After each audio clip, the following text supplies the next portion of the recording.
Your solar panels are lying to you. Not about what they do, but about what's possible.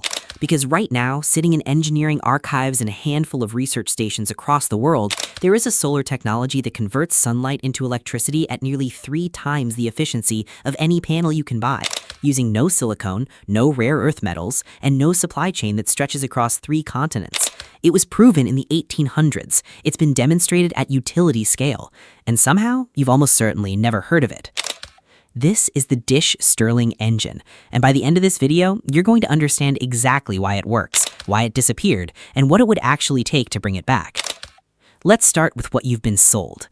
The modern solar panel. Sleek, silent, bolted to a million rooftops is pitched as the future of energy. And it does work, nobody's denying that. But here's the number they never lead with. The best residential photovoltaic panels on the market convert roughly 20 to 22% of the sunlight hitting them into electricity, under ideal lab conditions. In real-world installations, you're typically looking at 15 to 18%. The rest, the overwhelming majority of the energy the sun delivers, is simply lost as heat radiating off the panel surface and doing nothing. You're buying a device that throws away 80% of its fuel before it ever starts, and that device costs you $15,000 to $30,000 installed, requires professional permitting, a certified electrician, and a grid tie agreement with the same utility company you were trying to escape. That is not independence. That is a more expensive form of the same dependency. But there is actually a way that the physics of solar energy have been harnessed at a completely different level, and it starts with a Scottish minister in 1816. His name was Robert Stirling. He was not an engineer by trade. He was a clergyman in Kilmarnock, Scotland, watching miners and factory workers get killed by exploding high-pressure steam boilers, the technology powering the Industrial Revolution. He decided to build a heat engine that could never explode because it would never require dangerous pressure to function. In September 1816, he filed a patent for what he called the heat economizer, what we now call the Stirling engine. The principle was radical in its simplicity. Instead of burning fuel to create steam pressure that drives a piston, Stirling's engine moves a fixed amount of gas back and forth between a hot end and a cold end. The gas expands when heated, pushing a piston to produce work. It contracts when cooled, allowing the piston to reset. A regenerator, a simple mesh of metal, captures heat during the cooling stroke and returns it during the heating stroke, dramatically reducing the fuel needed to maintain the cycle. For decades, Stirling engines powered farms, mills, and small factories across Britain and America. They were quiet, reliable, and could run on any heat source, wood, coal, or concentrated sunlight. Then, cheap oil arrived, and the Stirling engine, which required precision manufacturing and couldn't be mass-produced cheaply with 1900s methods, quietly faded from the market. But the physics never changed. The physics never lie. Here is what makes the Dish Stirling combination so extraordinary, and why it leaves photovoltaic panels in the dust. Think of a standard solar panel as a sponge. It absorbs sunlight across its entire surface, converts a fraction of it to electricity, and sheds the rest as waste heat. Now imagine instead of a sponge you have a mirror, a large parabolic dish, precisely curved so that every single ray of sunlight striking its surface gets redirected to a single point. One focal point. The dish doesn't absorb the energy, it concentrates it. That is a fundamentally different operation. A Dish Stirling system uses a parabolic mirror, typically between 10 and 25 square meters in area, that tracks the sun through the day, maintaining perfect focus. At the focal point, temperatures routinely exceed 700 degrees Celsius.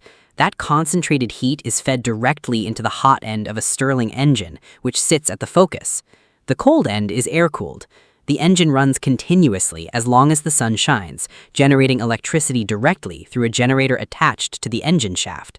No panels, no inverter, no silicon degrading over 25 years, no battery bank required for daytime use. And the efficiency number? Real-world Dish Stirling systems have demonstrated solar-to-electric conversion efficiencies of 29 to 31%, with some experimental units pushing past that. The record for a single Dish Stirling unit, set by Sandia National Laboratories and Stirling Energy Systems in the Mojave Desert, was 31.25% net solar-to-grid efficiency.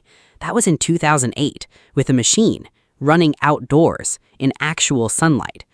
The best mass-produced solar panel available today still hasn't touched that number. The concentration ratio, the factor by which sunlight is intensified at the focal point, runs between 1,500 and 2,000 to 1. That is not a marginal improvement over flat panels. That is a different category of technology entirely. The math is stark. A 25 square meter Dish Stirling unit can produce between 3 and 25 kilowatts of electrical output, depending on configuration, from a footprint smaller than a large backyard trampoline. A residential solar array of equal footprint using conventional panels would produce roughly a third of that. So if the efficiency is higher, the operating principle is simpler, and the historical precedent stretches back over 200 years, why is every hardware store selling panels and nobody selling Dish Stirling kits? That is the question, and the answer is not a secret. It's just uncomfortable. Photovoltaic panels require semiconductor-grade silicon, manufactured in billion-dollar facilities, processed with hydrofluoric acid, assembled in automated lines and shipped globally. That supply chain is enormously profitable. It creates recurring demand, manufacturing contracts, installation licenses, inverter replacements, and panel recycling fees. Every part of the chain has a company extracting margin from your energy needs. A Dish Stirling engine, by contrast, is mostly steel, aluminum mirror film, and machined metal. Once built, the Stirling engine has no combustion, no chemical reactions, and no consumables. It runs on temperature differential. It has been demonstrated to run for tens of thousands of hours with minimal maintenance in research installations. There is no monthly recurring revenue in that, no replacement panel schedule, no inverter you'll need to swap in year 12. The Maricopa Solar Project in Arizona deployed 60 Dish Stirling units at commercial scale in 2010. It worked. The electricity was real. Then the company behind it, Stirling Energy Systems, collapsed, not because the technology failed, but because photovoltaic panel prices crashed simultaneously due to Chinese manufacturing subsidies, making the economics of any competing technology nearly impossible to finance. Dish Stirling lost a market battle, not a physics battle. No utility profits when your engine runs forever on sunlight. That distinction matters enormously. So what would it actually take to build one yourself? Let's be honest and specific. A functional, small-scale Dish Stirling system has 3 core components: the concentrating dish, the tracking mount, and the engine generator unit. The dish itself can be constructed from a steel or aluminum frame, similar to a large satellite dish skeleton, covered with aluminized mylar or precision-cut mirror tiles. A 10 square meter dish built from salvaged materials and mirror film can be assembled for under $400 in raw materials. The geometry matters. The parabolic curve must be accurate to within a few millimeters for proper focus. Open-source templates and parametric CAD files for parabolic dish frames are freely available through the Solar Fire Concentration Project and similar communities online. The tracking mount needs to follow the sun on 2 axes, azimuth and elevation. Simple Arduino-based solar tracking controllers are available for under $50 and can drive small stepper motors to maintain focus throughout the day.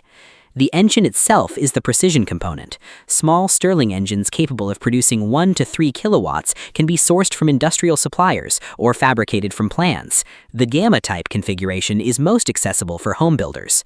The critical rule, the regenerator mesh quality, and the seal integrity of the engine determine everything. A poor regenerator cuts your efficiency by half. Use stainless steel mesh, fine gauge, densely packed.